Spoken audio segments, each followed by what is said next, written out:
করেছি। তো নমস্কার বন্ধুরা, আমি সুজিত কর্মকার চলে এসেছি আরেকটা নতুন ভিডিও নিয়ে। আর আজকের বিশেষ করে টপিকটা শুরু করছি যে মহাকুম্ভ নিয়ে।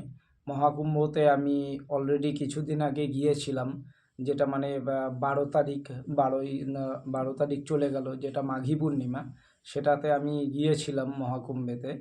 তো সেটারই কিছু একটা এক্সপিরিয়েন্স যেটা আমার হয়েছে আমি যাওয়ার সময়, সেটারই ছোট একটা ভিডিও ক্লিপ আপনাদের সামনে তুলে ধরতে চেয়েছি। কারণ পরবর্তী সময়ে যারা যাবেন বলে ইচ্ছা আছে বা যেতে চাইছেন, তাদের জন্য বিশেষ করে এই ভিডিওটা হয়তো কিছুটা হেল্পফুল হতে পারে। তো চলেন, যেটা নিয়ে মেন বিষয় সেটা টপিকে আসা যাক। মেন ব্যাপার, আমি শিয়ালদা থেকে আজমির এক্সপ্রেস ধরে কিন্তু যাত্রা শুরু করেছিলাম। তো যেহেতু কোনো রকম কোনো আর কি রিজার্ভেশন বলুন, স্লিপার বলুন বা এসি চেয়ার কার বলুন, যে কোনো মানে সেকশানে, সেইখানে কিন্তু কোনো রকম কোনো সিট কিন্তু ফাঁকা একদমই ছিল না। তো যেই কারণে কি করতে হয়েছে যে আমাকে কিন্তু জেনারেল কামরাতে বাধ্যতামূলক যেতে হয়েছে। তো আমার সাথে আমার আরও কিছু বন্ধুবান্ধবরা ছিল, তারাও গিয়েছিল, যেই কারণে হয়তো সামান্য কিছুটা অসুবিধায় কম পড়তে হয়েছে। কিন্তু আপনি যদি চাইছেন যে একা যাবেন বা একা যেতে চাইছেন, এই রকম যদি কেউ মনে করে থাকেন, তাহলে সেক্ষেত্রে আমি এই যে বলে রাখি যে কিছু কথা। যেমন আপনি যদি জেনারেলে যাত্রা করবেন ভাবছেন, কারণ তো প্রথম কথা তো কোনো রকম সিট তো খালি নেই, আপনি তো যেতেই পারবেন না। মানে একবারে সেই মারপিটের মতন অবস্থা করে কিন্তু আপনাকে যথারীতি যেতে হবে। আর প্লেনের ভাড়া এতটাই কস্টলি, যেটা আমাদের মধ্যবিত্ত বা গরিব ফ্যামিলির যে কোনো ছেলে মেয়ের একবারে সাধ্যের কিন্তু বাইরে। প্রায় আমি যেইটা দেখলাম যে এখান থেকে প্রয়াগরাজ পর্যন্ত যেটা দেখাচ্ছে, মানে যেতে গেলে মানে আপনি নিশ্চয়ই 3 মাস আগে কেটে রাখেননি টিকিটটা। আপনি নিশ্চয়ই যাবেন বলে হয়তো আপনি ভাবছেন যে আগামী 26শে ফেব্রুয়ারি যে শিবরাত্রিরে যে মহাশিবরাত্রি আছে, সেটাতে আপনি মনে করছেন যে আপনি যাবেন বলে। এবার এবার ব্যাপারটা কি হচ্ছে, আপনি 26 তারিখে যেহেতু যেতে চাইছেন, আপনি নিশ্চয়ই তার আগের দিন হোক বা 2-4 দিন আগে, কি 1 সপ্তাহ আগে, কি 10 দিন আগে আপনি কাটবেন টিকিটটা। তো তাতে করে কি হবে যে মানে নাই করে প্রায় 23 থেকে 24 হাজার টাকা কিন্তু আপনাকে পে করতে হচ্ছে যদি আপনি ফ্লাইটে যান। কিন্তু আহ, আমার মতে বলে যে ট্রেনে যাওয়াটা হয়তো একটু শ্রেয়, কারণ আপনি এখনও পর্যন্ত আপনার কাছে অনেকটাই বেশ সময় আছে। যে 26 তারিখ তো আপনাকে বললাম যে মহাশিবরাত্রির, আর মহাশিবরাত্রিরে কিন্তু আরেকটা লাস্ট শাহী স্নান কিন্তু বাকি আছে। তারপরে এই মেলাটা চলবে কিন্তু 28 তারিখ, 28শে ফেব্রুয়ারি পর্যন্ত। তারপরে কিন্তু এই মেলার সমাপ্তি হবে।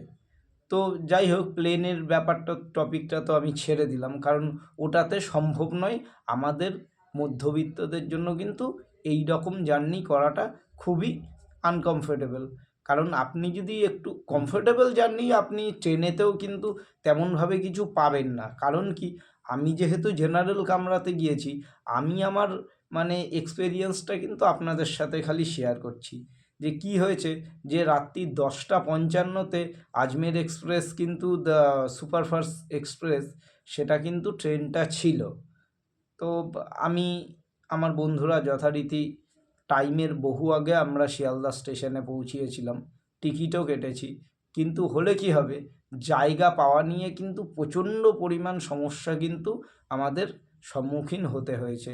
যথারীতি মানে দুটো দুটো পেছনে এবং দুটো সামনে, দুটো 4টে টোটাল জেনারেল কোচ থাকে। তো এই 4টে জেনারেল কোচের মধ্যে অন্ততপক্ষে যদি ধারণ ক্ষমতা, আপনার আসনগুলোর ধারণ ক্ষমতা মিনিমাম হয়তো 400 পিস হয়, সেখানটাতে লোক উঠেছে অন্ততপক্ষে 2000। তো যার জন্য কি ওখানটাতে একদম মানে সাফিসিয়েন্ট জায়গাও পর্যন্ত বেঁচে নেই, যে আমি যে একটু হাতটা নাড়াবো বা পাটা নাড়াবো, ইচ্ছা করলে যে একটুখানি হয়তো বসবো, সেই রকমও কোনো জায়গা কিন্তু ছিল না। তো যথারীতি কি জেনারেল কামরাতে প্রচণ্ড পরিমাণ ভিড় আর প্রচণ্ড অস্বস্তিকর একটা পরিবেশ, কিন্তু ওই যে তবু মহাকুম্ভে যাব, এটা একটা ইচ্ছা। কারণ মানে 144 বছর পরে এই মহাকুম্ভের মেলাটা কিন্তু এসেছে। তো আগামী আগামী আবার 2 বছর পরে 2027 সালেও কিন্তু আপনারা কিন্তু কুম্ভ মেলা পাবেন, যেটা কিন্তু অনুষ্ঠিত হবে নাসিকে গোদাবরী নদীর তীরে। তো যাই হোক, আমি তো এটা তো বললাম। তো এইবার যে প্রয়াগরাজে যে মহাকুম্ভটা যে চলছে, তো এটা তো মোটামুটি এখন শেষের পথে। তো যেইটা বলছিলাম সেইটা হলো, তো আমি জেনারেল কামরাতে উঠেছি যথারীতি, মানে একবারে মারপিট অবস্থা করে, মারপিট অবস্থায় কিন্তু উঠেছি। ওঠার পরে যাই হোক কোনো রকমে তো 1 ঘন্টা লেটে ট্রেন ছেড়েছে, সেজন্য তো মানুষের একটা অস্বস্তি একখানা কাজ করছিলই।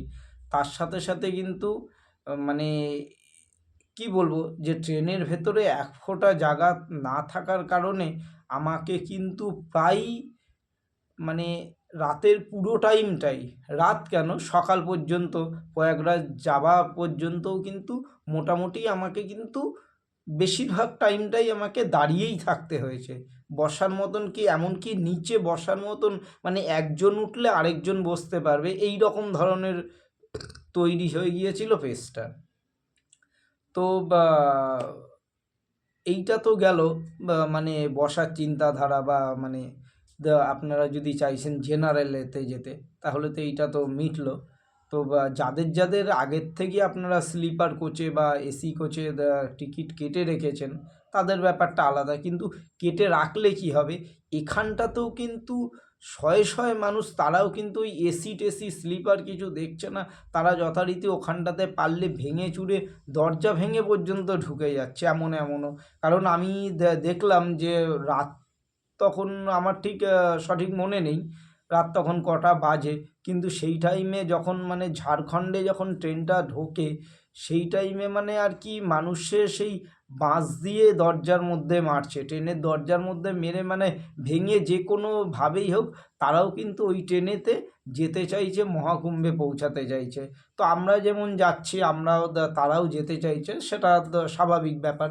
কিন্তু ট্রেনের ভেতরে মানে তিল ধারণের পর্যন্ত জায়গা ছিল না, যেই কারণটাতে কি হয়েছে সরি, তো যেই কারণে কি হয়েছে যে মানে এতটাই মানে কষ্ট করে যেতে হয়েছে, যে একটা ভয়ানক একটা ট্রেন জার্নি কিন্তু আমি কিন্তু আমার জীবনে মানে এই প্রথম মানে একখানা এক্সপিরিয়েন্স আর কি বলতে পারেন তৈরি হলো।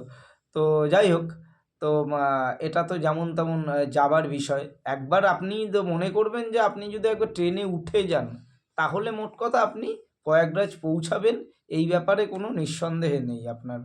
আর তার আগে বলে দিই, বিশেষ করে ট্রেনে উঠে যাবার পরে, ট্রেনে যারা ওঠার আগেই আপনাদের যা মানে টয়লেট আছে বা যা কিছু হোক না কেন, কোনো কিছু খাবার নেওয়ার ব্যাপার হোক, সমস্ত কিন্তু আগেই করে ফেলবেন। কারণ না যদি করেন, ট্রেনেতে উঠে গেলে কিন্তু আপনি যেখানে দাঁড়িয়ে থাকবেন ওখানটাতেই আপনাকে কিন্তু 15-16 ঘন্টা দাঁড়িয়ে থাকতে হবে। কারণ অ্যাকচুয়ালি ট্রেনটা দেখাচ্ছে যে কতক্ষণ, 13 ঘন্টা কিছু 55 মিনিট না 45 মিনিট এমন একটা টাইম বলেছিল, কিন্তু সেই জায়গায় প্রায় এই যে ট্রেন আমাদের ঢুকেছে 15 ঘন্টা, 15 ঘন্টা প্রায় 45 মিনিট, মানে এই রকম একখানা টাইম, প্রায় 3-4 ঘন্টা লেটে কিন্তু গিয়েছে ট্রেনটা ঢুকতে, টাইম নিয়েছে।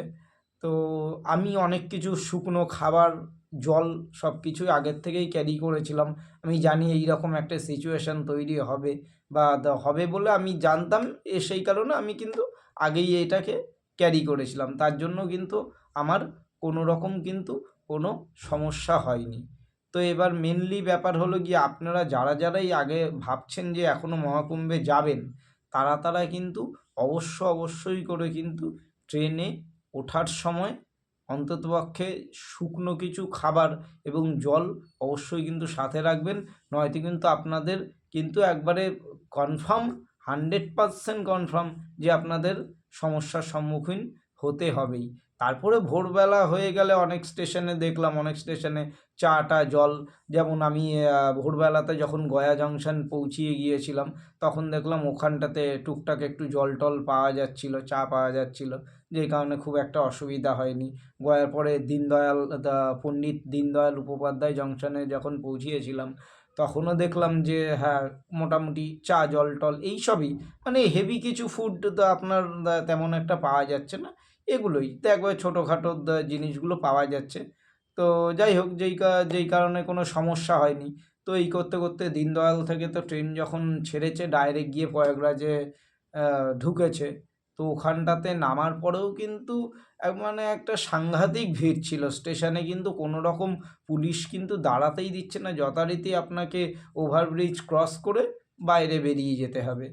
তো এবার তো ধীরে ধীরে তো যখন আমরা মানে স্টেশন থেকে বেরোলাম, স্টেশন থেকে বেরোনোর পরে মানে এই রকম হয়েছে যে মানে ওখানটাতে কোনো অটো টোটো বা অন্য কিছু নেই, শুধু বাইক চলছে। তাও এক একজনে কেউ 200 টাকা, কেউ 250 টাকা, কেউ 300 টাকা, যার কাছ থেকে যেমন মানে আর কি টাকা নিতে পারে সেই রকম কিন্তু একটানা সবাই কিন্তু নিয়ে যাচ্ছে।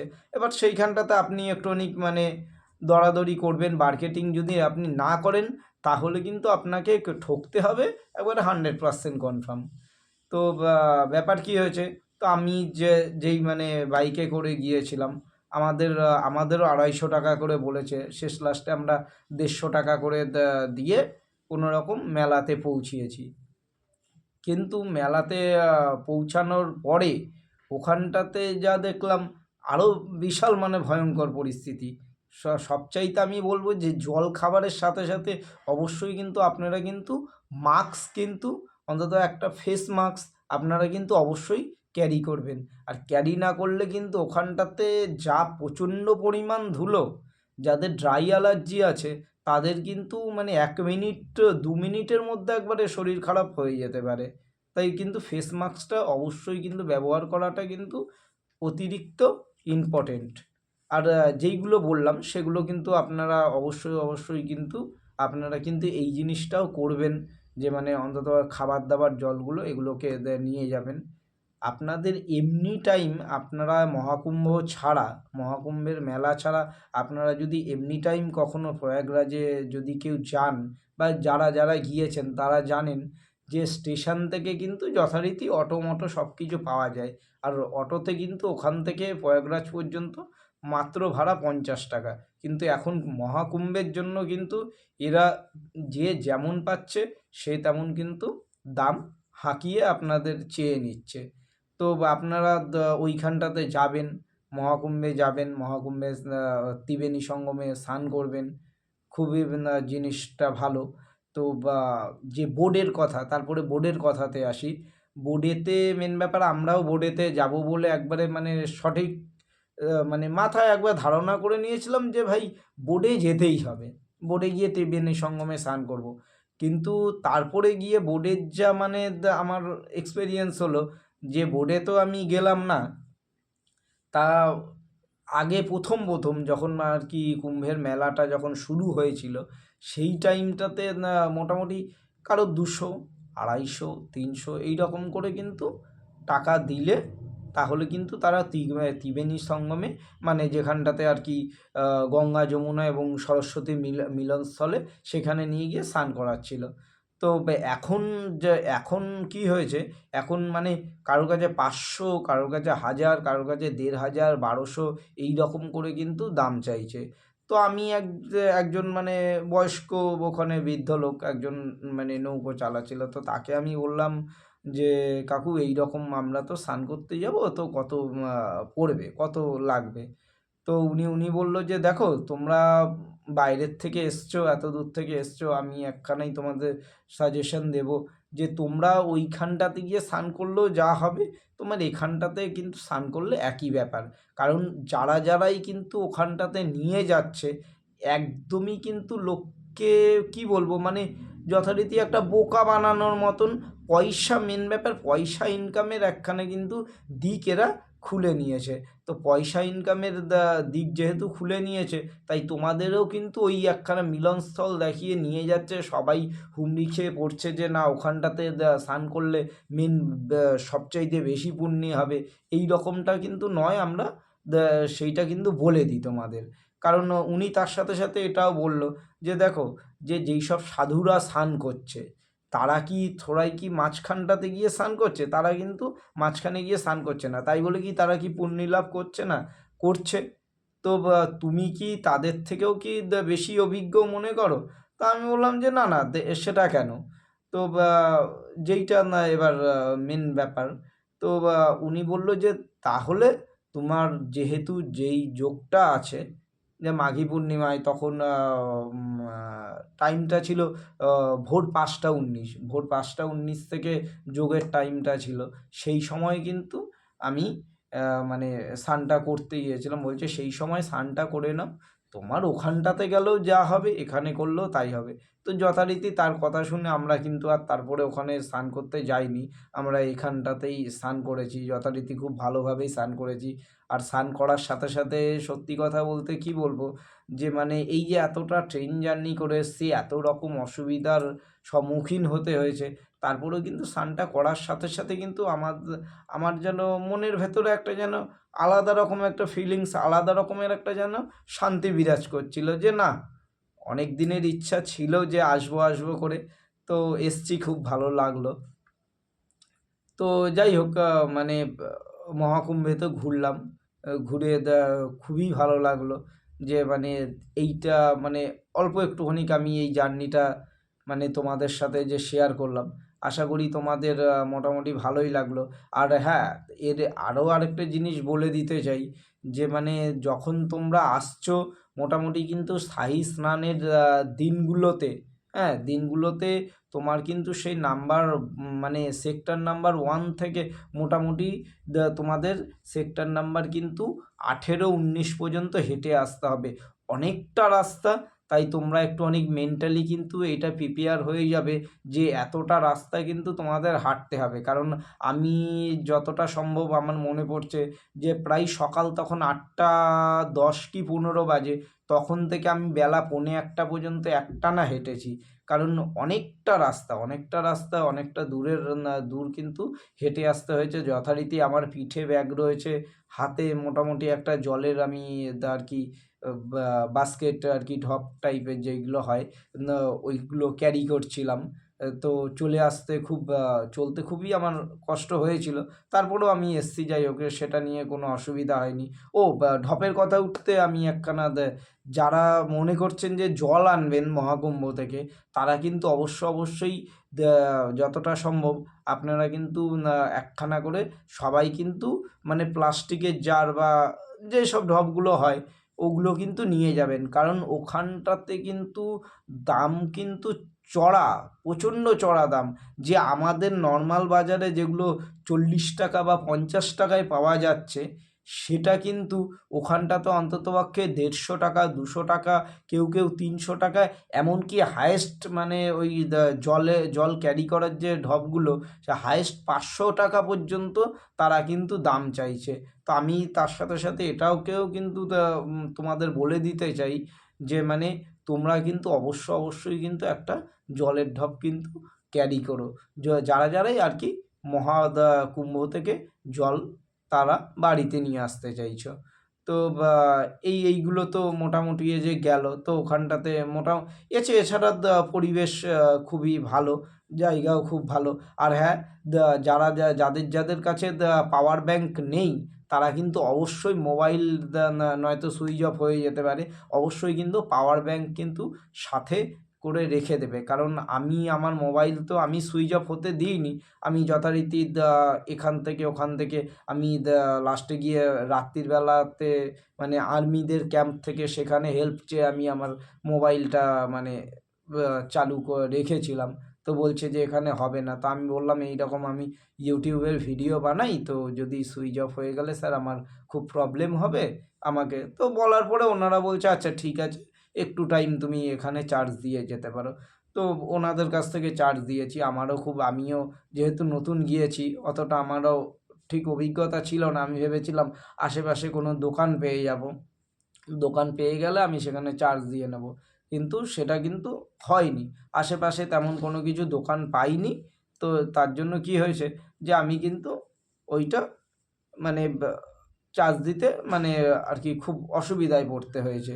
তো তোমরা কিন্তু সেই অসুবিধাতে যাতে না পড়ো সেই জন্য আগের থেকে আমি অ্যালার্ট করে দিলাম কি যে তোমরা কিন্তু পাওয়ার ব্যাংক কিন্তু অবশ্যই সাথে রাখবে। এইটাতে আর পাওয়ার ব্যাংক, জলের ঢপ, মাস্ক, কিছু শুকনো খাবার এইসব জিনিসগুলো কিন্তু অবশ্যই সঙ্গে ক্যারি করো। নয়তো কিন্তু যারা এখনও ভাবছো মহাকুম্ভে যাবে তাদের কিন্তু অনেকটা অসুবিধায় পড়তে হবে বলে আমি মনে করি। আর ওখানটাতে কিন্তু মানে প্রতি জায়গায় ভান্ডারা দিচ্ছে। বিশেষ করে মানে অনেক জায়গাতেই সবাই মোটামুটি ওখানটাতে খাবারের কোনো অভাব নেই। আমি যেইটা ঘুরে দেখলাম যে আমার এই জিনিসটা খুব ভালো লাগলো যে মানে কি বলবো যে খাবার কিন্তু ওখানটাতে কিন্তু কোনো সমস্যা হয়নি। মানে যাওয়ার পরের থেকেই কিন্তু যথারীতি আমার ব্যাগেতে যা খাবার আমি ক্যারি করেছিলাম সেই সব খাবার তো মোটামুটি আমার অনেকটাই পড়েছিল। তো আশেপাশে দোকান নেই, কিন্তু দোকান না থাকলে কী হবে, এক এক জায়গায় এক এক রকম ভান্ডারা চলছিল। আর ভান্ডারা দিয়ে কিন্তু অনেক রকম খাবার দিচ্ছিল। তো যার জন্য কি কোনো সমস্যা হয়নি। আর যথারীতি একটা ঠাকুরের স্থান মানে কুম্ভেতে গিয়েছি, তো সেই সব প্রসাদগুলো খেলাম, সত্যিই খুব ভালো লাগছে। আর বিশেষ করে বলে দিই, সেক্টর নাম্বার 19-এতে আদানি গ্রুপ তো অনেকেই তোমরা চেনো। আদানির গ্রুপ কিন্তু সেখানে কিন্তু ভান্ডারা দিচ্ছে, সকাল সন্ধ্যেতে ভান্ডারা দিচ্ছে। যারা যেতে চাও সেক্টর নাম্বার 19-এ কিন্তু তারা যেতে পারো, গেলে কিন্তু তোমরা ভান্ডারা পাবে। এছাড়াও বিভিন্ন জায়গাতে কিন্তু ভান্ডারা খোলা হয়েছে, যাতে কিন্তু খাবারের কোনো সমস্যা হচ্ছে না। আর আমি যেইটা দেখলাম যে মানে উত্তরপ্রদেশের অনেক ভিডিওতে আমি দেখেছিলাম যে উত্তরপ্রদেশের পুলিশ নাকি কাজ করছে না মহাকুম্ভে, তারা কিন্তু কোনো হেল্প করছে না। আমি কিন্তু আমার চোখে দেখা কিন্তু এই রকম কিন্তু কোনো সমস্যা হয়নি। আমি যথারীতি দেখেছি যে উত্তরপ্রদেশের পুলিশ যথেষ্ট হেল্প করেছে, যে তুমি কোথা দিয়ে যাবে বা কোন রাস্তা কোন দিকে গেছে বা কিছু। বা আমি এমনও দেখেছি যে মানে বয়স্ক মানুষ, যে মানে একবারে চলবার ক্ষমতা নেই, তাকে কিন্তু হুইল চেয়ারে করেও নিয়ে এসে সঙ্গমের সামনে ছেড়ে দিয়েছে। এমনকি তাকে যে মানে এমনও বয়স্ক মানুষ দেখেছি যে ট্রেনকে দাঁড় করিয়ে তাদেরকে ট্রেনেতে তুলে দিয়ে তারপরে গার্ডকে বলছে এবার ট্রেন ছাড়ুন, আপনি যেতে পারেন। তো যাই হোক, উত্তরপ্রদেশের পুলিশ যতই মানে আপনারা খারাপ বলুন বা ভালো বলুন, আমি আমার চোখে দেখা যে উত্তরপ্রদেশের পুলিশ কিন্তু সত্যিই মহাকুম্ভে কাজ করেছে। হ্যাঁ, তারপরে এবার যে অ্যাক্সিডেন্টগুলো ঘটে গেছে, ওটা সত্যি একটা অ্যাক্সিডেন্ট, ওটা দুর্ভাগ্যবশত হয়ে গেছে। ওটাতে কিছু কারোরই হাত ছিল না। ইভেন্ট মানে জাস্ট একদিন আগেই দিল্লিতে মানে শুনলাম নাকি পদপিষ্ট হয়ে 19 জন মারা গেছে। তো সেখানেও কিন্তু সত্যিই খুব মানে এমনই একটা খুব খারাপ ব্যাপার, যেটা ভাষায় আর প্রকাশ করার মতন হয়তো ভাষা আমার কাছে নেই। তো যাই হোক, এটা সব মিলিয়ে আল্টিমেট মেলাটা সত্যিই ভালো। আমার একটা এক্সপেরিয়েন্স হলো, আমি অনেক দিন ধরেই চিন্তা করছিলাম যে মহাকুম্ভে যাব। তো গিয়েছি, ভালো লাগলো। আর আপনাদের যেসব জিনিসগুলো বললাম সেগুলো অবশ্যই সাথে ক্যারি করুন। অবশ্যই মহাকুম্ভে যান, এখনও পর্যন্ত আরেকটা শাহী স্নান বাকি আছে।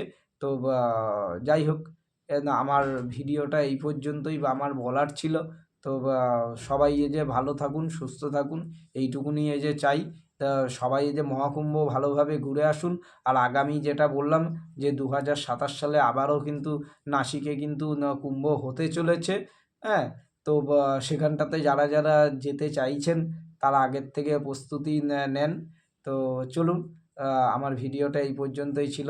সবার শেষে বলবো, জয় মহাকুম্ভের জয়, হর হর মহাদেব বলে আমার ভিডিওটা এখানেই শেষ করছি।